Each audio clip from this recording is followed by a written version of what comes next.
for those who say that I am currently entangled in a haram relationship. I am a victim of some sort of obsession with the opposite gender. I am an addict even to perhaps images, or someone may say pornography. My heart is drunk on lust. What do I do to free myself and to rediscover Allah and the world and the afterlife? I suggest for you and for me, dear brother, dear sister, a medicine that is made up of 7 components. The first component is the lowering of the gaze. Ibn al-Qayyim, he says, every calamity begins with the glance, and most wildfires begin with a spark. One who complains of being chastised by lust and desire, but insists on not changing their habits when it comes to gaze, is like a person who is complaining of a draft and he's refusing to close the door. It's not going to change. It begins here, closing this huge gate to your heart called the eyes. And you will say to me, it's tough. I'll say to you, I know. But Imam Ibn al-Qayyim, he says, the patience needed to lower the gaze is less than the patience needed for the consequences that follow if you don't lower your gaze. Component number 2 of this medicine, marriage. The Prophet ﷺ said, there is nothing like marriage for two who love one another. How is it that the very same fire that destroys nations and burns up livelihoods and kills people is the same fire that happens to heat up our buildings and cooks our food? How come?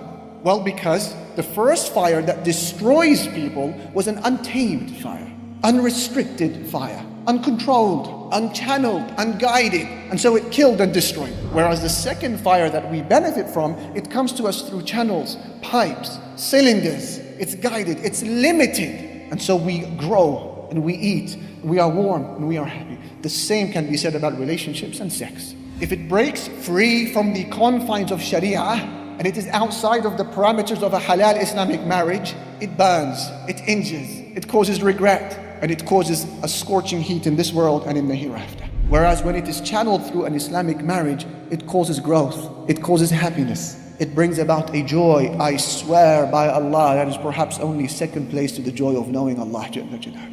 If, however, you discover that marriage is not feasible for one reason or another, for example, you need to run away with this girl and take her away from her father and against the will of her family for this marriage to happen, etc., then you walk away from the relationship if marriage is not feasible.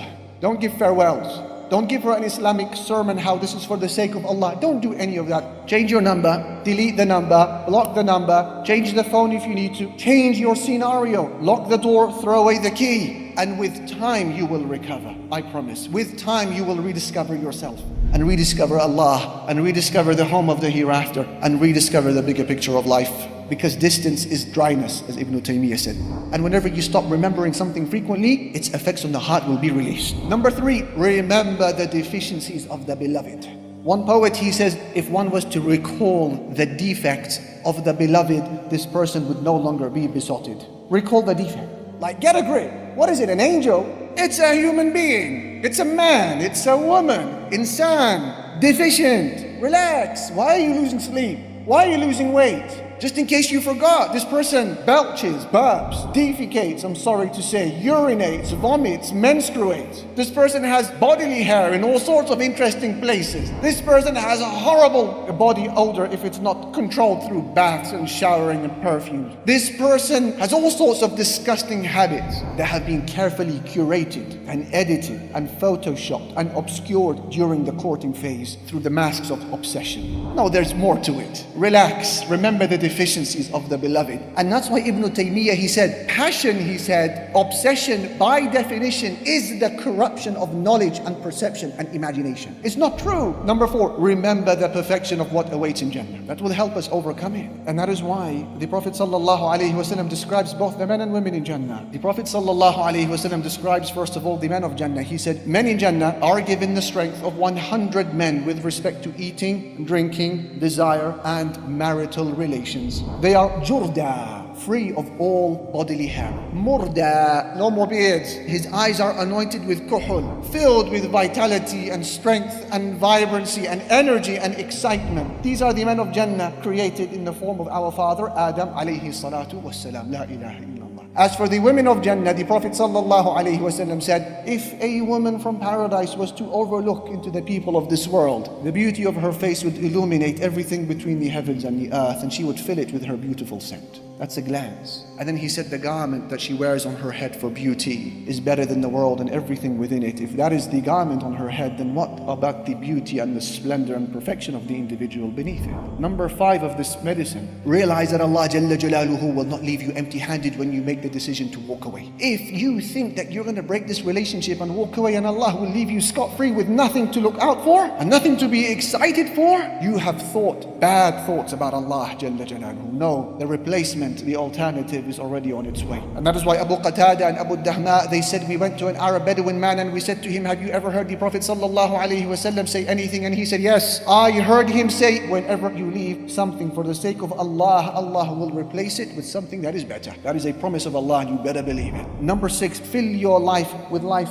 and afterlife defining activity. Don't keep your heart empty, because that will then become prone to every satanic whispering, every devilish thought, and every doubt in the religion. Many times the reason why we fall captive to these images and these conversations and these messages that come our way is not because we're weak. It's because our hearts are empty. There is nothing there. So anything can settle. The poet, he said, her love came to me before I knew what love was, but it met an empty heart, and so it resided, an empty heart. Brothers, they ask, how is it that we have so few narrations that deal with hormonal youth, how to address our children who are now teenagers and they're looking to the opposite gender? How come the hadith does not speak much about this age range? I say to you, because the Prophet sallallahu alaihi wasallam did not deal with it verbally. He dealt with it practically by giving those young men and young women projects to think about, so they were not going to be slowed down by no petty appetite in haram. Abdullah ibn Abbas, young man, you are responsible for tafsir. Abu Hurairah, young man, you're responsible for hadith. Khalid ibn Walid, you pick up the sword, jihad is your position. Usama ibn Zayd, 17, 18-year-old, no problem, you lead an army against the Roman Empire. Ja'far, you make your way to Abyssinia, give da'wah. Mus'ab, you go to Yathrib, Medina, give da'wah. Mu'adh ibn Jabal, you go to Yemen, give da'wah. Allahu Akbar. He activated within them a sense of purpose, a goal, a vision. What is your vision in life?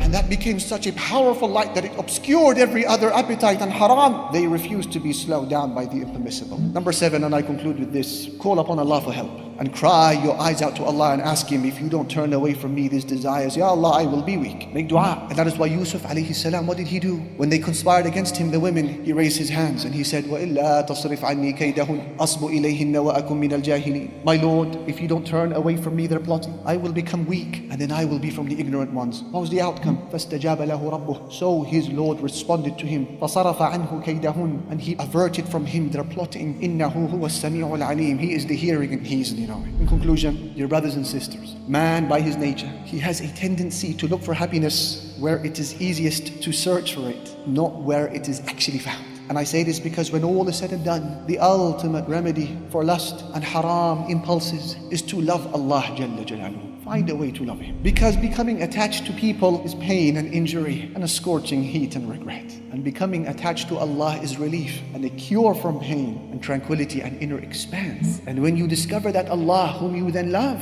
you will discover a Lord who is not obsessed with your habits, but a Lord who wants from you your heart. And once you give Him your heart, He will then take care of your habits.